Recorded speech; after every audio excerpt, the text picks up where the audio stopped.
Bonjour amis Verseau, on se retrouve donc pour le tirage de février 2022, donc Verseau, ascendant Verseau, Verseau en signe lunaire. Donc vous allez prendre, on va d'abord faire un tirage général et puis après on ira voir au niveau sentimental. Je vais prendre au début une carte pour les émotions, ça vient d'un jeu de Lise Bartoli qui est plus un jeu pour les enfants, mais je pense qu'il était important là sur le mois de février d'aller voir quelles émotions sont importantes pour vous, puis on fera du général ensuite. Voilà. Alors c'est parti pour les Verseaux sur février 2022. Quelle est l'émotion principale qui va vous faire travailler? Le manque de confiance en soi peut-être. Il n'y arrivera pas. On va voir avec quoi on peut associer ça, avec quoi les cartes associent ça. Ok, un manque de confiance en soi avec une formation. Ok, la formation. Alors c'est intéressant parce que il y a un autre signe, quelque chose qui ressemble à ça. C'est comme si vous étiez en pleine mutation professionnelle. Hein. Là, on est vraiment dans du professionnel. Et qu'il y a un doute. Il y a un doute sur la réalisation, sur est-ce que je fais le bon choix de carrière, est-ce que je fais le bon choix de formation, est-ce que je ne me trompe pas si c'est une réorientation professionnelle, on va dire, une nouvelle vie professionnelle. En tout cas, là, c'est soit vous avez déjà commencé cette formation et vous vous posez des questions, vous avez un manque de confiance en vous par rapport à ce choix-là, soit vous envisagez un changement et il y a vraiment ce manque de confiance pour l'instant en vous disant est-ce que ça va être vraiment pour moi. Alors ce qui est intéressant aussi avec cette carte-là, c'est que il y a tout ce qui se passe à l'intérieur de vous. On a vraiment l'impression qu'il y a ce que vous montrez, et puis il y a ce qui est caché à l'intérieur. Moi je le ressens comme ça, avec des envies de transformation, avec aussi, parce qu'il y a plein de petits papillons là. Alors c'est marrant parce que je ne sais pas si vous voyez bien la carte, mais ça ressemble à des papillons de nuit. Donc comme si on se cachait un petit peu, on cachait un peu cette envie de transformation, de formation, de renouveau. C'est peut-être aussi quelque chose que vous n'osez pas verbaliser. C'est comme si cette envie de formation, elle était cachée à l'intérieur de vous-même. Vous commencez, vous avez semé des petites graines, mais il y a une voix intérieure qui vous dit il n'y arrivera pas, je n'y arriverai pas, c'est pas pour toi. Comme un travail de sape en fait, intérieur. Mais pourtant c'est tapis au fond de vous, c'est-à-dire que ces papillons de nuit, là, ils n'ont qu'une envie, c'est éclore. Et pour l'instant, voilà, ça reste en suspens parce qu'il y a cette bataille intérieure. On va aller voir un petit peu plus avant avec deux jeux. Je vais prendre 3 cartes et je vous retrouve après pour voir justement ce que ça nous dit. Ok, alors ce qui est super intéressant, c'est déjà ce jaune, ce jaune, ce jaune. Et ici, le côté renaissance ou naissance, voilà.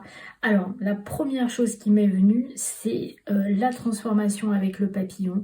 Le fait qu'il y ait autant de jaune, c'est la connexion aussi à vos émotions, à votre plexus solaire, votre chakra, vraiment du plexus, à écouter au maximum votre petite voix intérieure, mais surtout les émotions qui courent en vous. D'avoir la foi, déjà, d'avoir la foi, et surtout de se dire, voilà, cette transformation, tout est possible en fait. Tout peut devenir possible. Tout à l'heure, je vous disais, vous avez un doute, vous avez peur, vous êtes, j'y arriverai pas, vous n'avez pas confiance. Alors qu'en fait, on vous dit, tout peut devenir possible lorsque l'âme agit. Donc la magie, les deux. Ayez confiance en votre magie, ayez confiance dans les transformations que vous pouvez mettre en place. Pensez que l'enchantement vient de vous. Hein. Vous pouvez enchanter votre vie, vous pouvez enchanter tout ce qui est à l'intérieur de vous. Et une fois de plus, après les papillons dont je parlais tout à l'heure, qui sont plutôt des papillons de nuit, là on a un papillon merveilleux qui s'ouvre en fait. Hein. Et on vous dit aussi Et je pense que ça, c'est assez juste par rapport à tout à l'heure aussi. C'est ne soyez pas dans les extrêmes, choisissez la voie du milieu et l'équilibre. Au lieu de vous dire j'y arriverai jamais, c'est pas pour moi, et cette envie qui vous taraude, vous voyez, où vous avez vraiment cette envie de changement, de formation, et ces deux petites voix là qui bataillent, finalement, choisissez le milieu. Ah bah j'avais pas vu, j'avais pas fait attention, excusez-moi. Soyez en équilibre.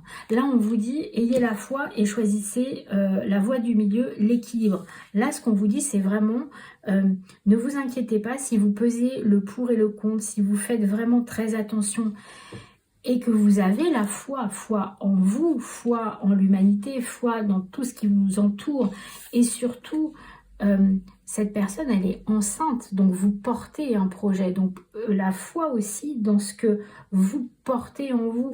Là, les cartes, elles vous appellent, amis Verseaux, à avoir vraiment, d'une part, confiance en vous, d'avoir foi en votre projet, en vos changements, qu'ils soient d'ordre professionnel, parce que je parle beaucoup de professionnels depuis tout à l'heure, parce que j'ai vraiment l'impression que il y a beaucoup de personnes qui seront concernées par ça, mais il y a aussi peut-être un côté plus personnel sur accepter toutes vos émotions, toutes les parties de vous-même.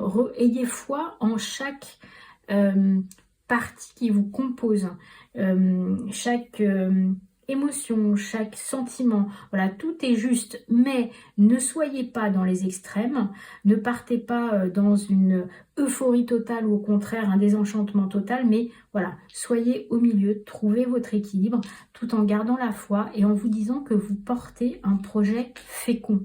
Il faut que vous gardiez la foi en fait. Alors il faut, j'aime pas les injonctions comme ça, mais ce que les cartes vous disent, c'est que ce projet, il est porteur en fait. Il va vous permettre aussi une transformation, une renaissance. Ce que l'on trouve avec les papillons, ça va vous permettre de déployer vos ailes aussi, hein, vraiment de trouver votre place. Et finalement, il y a quand même le mot équilibre qui apparaît deux fois. De trouver peut-être enfin votre voie du milieu avec cet équilibre qui vous a peut-être jusqu'à présent manqué. Ok, beau tirage en tout cas, très très beau tirage. Alors je vous propose d'aller voir maintenant, amis Verseaux, au niveau sentimental. Donc comme je le dis à chaque fois, c'est sentimental bien évidemment pour votre amoureux, mais ça peut aussi pour les personnes qui sont dans votre cœur, familial, amitié, voilà. Vous mettez ce qui vous touche et ce que vous avez envie d'y mettre, bien évidemment. Ce ne sont que des indications et vous voyez ce qui vous parle, voilà. Alors, la dispute, l'envie, la jalousie aussi peut-être, alors.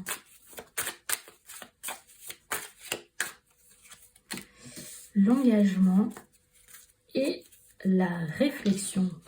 Ok, alors la première chose qui me vient, c'est que peut-être pour la Saint-Valentin, vous attendez, vous avez envie justement d'un engagement, vous avez envie d'une proposition peut-être de quelqu'un qui se mette à genoux devant vous, ou qui vous fasse une grande déclaration en tout cas, ou qui décide de vivre avec vous. Sauf que a priori, c'est peut-être pas le moment, ça peut peut-être créer des disputes, c'est-à-dire que votre envie à vous, votre envie d'engagement, ne correspond peut-être pas à la réflexion de votre partenaire à l'heure actuelle et que ça peut créer en fait des disputes. Et plus exactement, j'ai l'impression que c'est un problème de timing. C'est-à-dire que votre envie à vous, Verseau,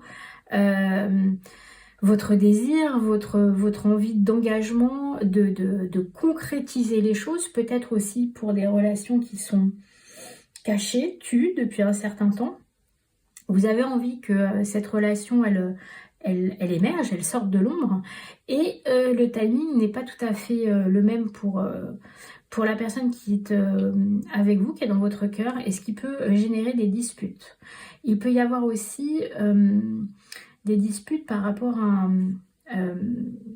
je te mets un ultimatum par rapport à cette horloge, par rapport à cette demande d'engagement, par rapport à l'envie que vous avez. Et tout ça, en fait, au bout du compte, m'amène à me dire que soit c'est votre autre, soit vous qui allez être dans la réflexion. Ça va finalement peut-être aboutir, tout ça, là, dispute, manque d'engagement, etc., à une réflexion soit de votre part, soit de la part de l'autre, dans votre relation. Ou en tout cas, si ce n'est dans votre relation, dans ce que vous attendez de cette relation. Ok, comme j'ai autre chose qui m'est venue, qui est peut-être moins amoureux, je vois aussi peut-être des disputes familiales liées à un héritage. Ok, voilà, ça parlera peut-être qu'à une personne, mais vous prenez cet engagement, cet écrit, quelque chose, voilà, et il y a une dispute qui peut être générée par un testament qui a été écrit et qui génère de l'envie, en fait, et donc un sentiment plutôt négatif et des disputes qui pourraient voilà, émerger à cause de ça. Ok, Verseau, un mois costaud, hein. Heureusement qu'il y a que 28 jours au mois de février. Alors, on va prendre une dernière carte, le petit oracle des fées. Donc, pour les Verseaux sur février 2022, on vous dit « La puissance du féminin s'éveille en toi. Incarne ces valeurs de générosité, de solidarité et du respect du vivant dans chacun de tes actes. » Donc, c'est valable pour les hommes comme pour les femmes. C'est-à-dire que pour les hommes, on vous parle des valeurs, la générosité, la solidarité, le respect des vivants, ou de votre partie féminine, peu importe. Mais là, ce qu'on vous dit, c'est renouer avec les émotions, renouer avec ce qui fait finalement votre humanité, générosité, solidarité et respect des autres. Voilà, il y a quelque chose au-delà de vous, on va dire, voilà, prenez peut-être un peu de hauteur aussi par rapport à tout ce qui vous arrive à vous, pour rester dans cette forme dans ces valeurs-là, dans la générosité, la solidarité et le respect. Voilà, et bien écoutez Verseau, je vous souhaite un très bon mois de février, n'hésitez pas à mettre vos commentaires et je vous souhaite un bon mois. À bientôt, au revoir.